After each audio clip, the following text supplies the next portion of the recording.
And we're back to learning CSS. Let me show you inbuilt image filters that you can easily apply to any image.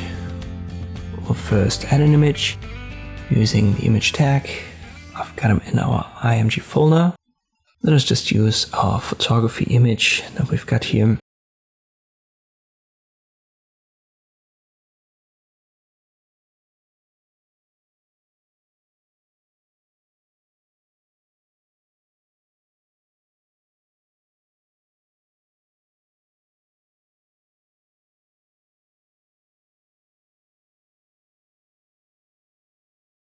And I make this a little bit smaller.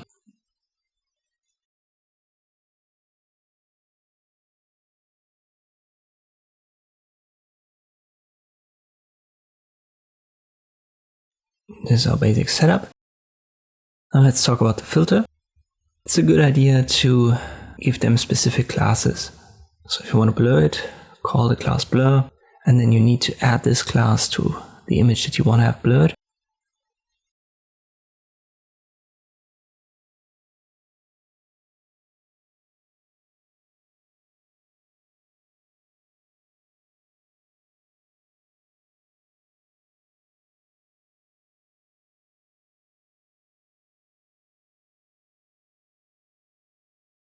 And there you go. You can see how easy this filter is applied. And that's basically the method for all of them. For tutorial, I'm going to call this class generally filter, but as I've said, if you want to set that up for an entire image, especially when you have lots of photos, give that specific classes. For this tutorial, it makes things easier and quicker if I just call that filter. And now I go over a couple. For example, brightness, and now it's much brighter.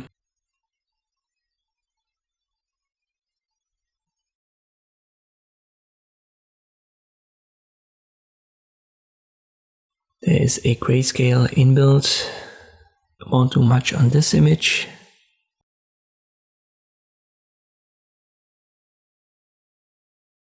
But you can see, if I go to 50%, it's a little bit orange here on the top of the camera.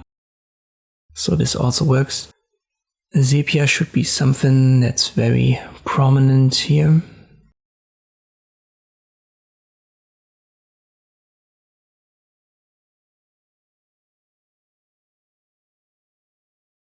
Let me give that, I'll go to 100% directly, and there you go. I'm going to link to this resource, so there's a list of these inbuilt filter functions. You can check them out here. For example, here's the invert. Let us try that once again in our example. It's always the same procedure. You add the filter property, give it the value of the filter that you need, and then adjust it via a percentage value.